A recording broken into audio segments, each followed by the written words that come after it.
now you're making your right leg the post on which your side is turning, instead of an invisible axis from the spine to the ground.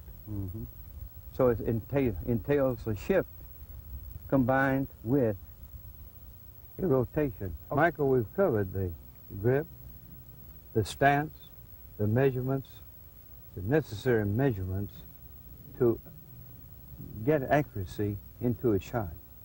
Now we have established the actions of the pivot, and a pivot is a multiple action. It's not just single, it's not just rotation, it's a shift, and it's a turn.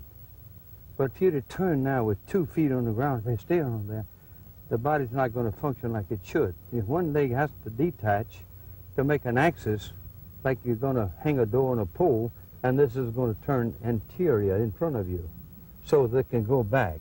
So to do this, it's necessary to have the knees working in this fashion. I'm just dealing now with knees and ankles. I flex a knee, the left knee. Flex means to bend. Flex it. Now, there's very little weight on any part except the ball of the left foot, right? Now, I extend the right leg, and by extending it, look at my chin. It stayed in the same position from the ground. But if I flex that knee, the head would drop. Head will drop. And most people are advocating not extending it. But when you extend it, you establish an axle, a straight up and down axle.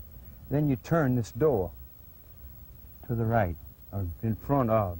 So I'm pushing down and out with this knee on an angle. I'm not coming this hip against that hip that blocks. So I'm now transferred here, and now I can turn. Oh, what a free looking move. You see, the thing of it is, I'm not trying to turn the right hip back. That could break down this axle, understand? As far as you're concerned right now, it's the spine and the leg. It's consisting of an axle, understand? Right. Now, for that to be in a position of balance, you got to have the hip on the outside of the right ankle. Here, my hip's on the inside, but I got a 2-foot stance. Now I've got a 1. Now so that would be the backswing. That'd be the backswing. I've set up like this is a part of my spine. This is the bottom part of my spine now. Then I can turn in here, and I got support. But when you got it this way, look what it does. So what we have to do is shorten the left side. How do you shorten it? Flex this joint. Flex this joint. Now this side can come under. See? Boy, what a beautiful, just natural move. move. This side could come over. Now the shoulder don't go up that way, it comes under. But it comes that way. Understand? Then this arm, as this shoulder goes out, this arm is coming back. Swing. On the pivot that you're talking about, like to me, this is absolutely the most incredible thing that you ever taught me. And what is it's different than some of the modern day teaching is that it involves 3 planes of motion as opposed to just one. Could you kind of let me explain that just a little bit? Well, you see, when you shift this way, that's one plane, right? Now you're going this way with this leg, like it's coming out in front of that leg. Now I have a bottom part of the spine. The bottom part of the spine is the right leg.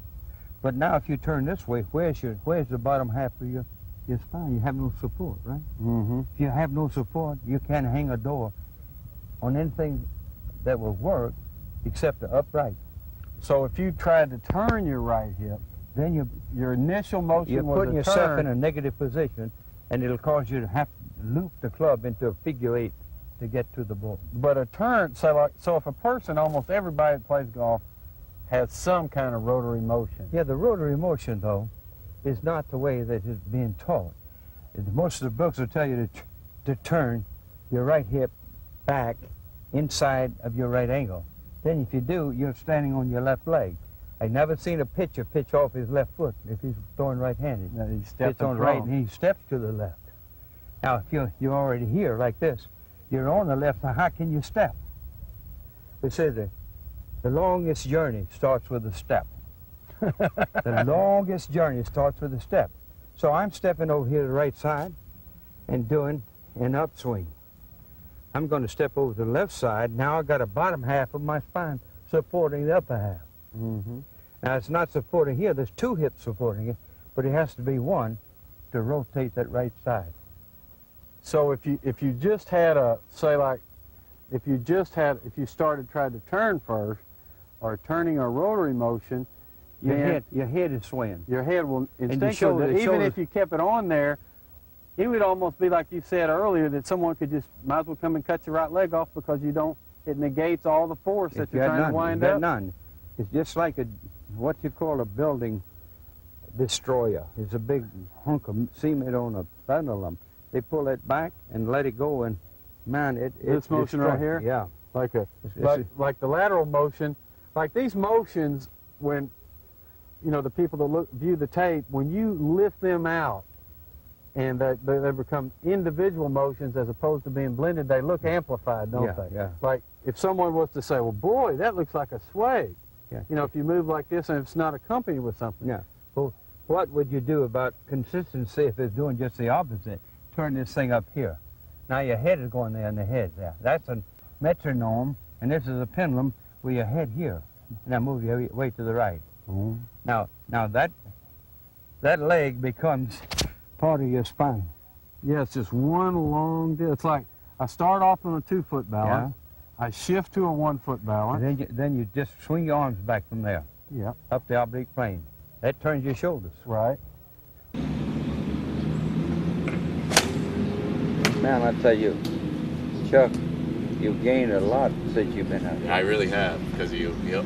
I want to see them a little bit open to see it. Okay. That's beautiful.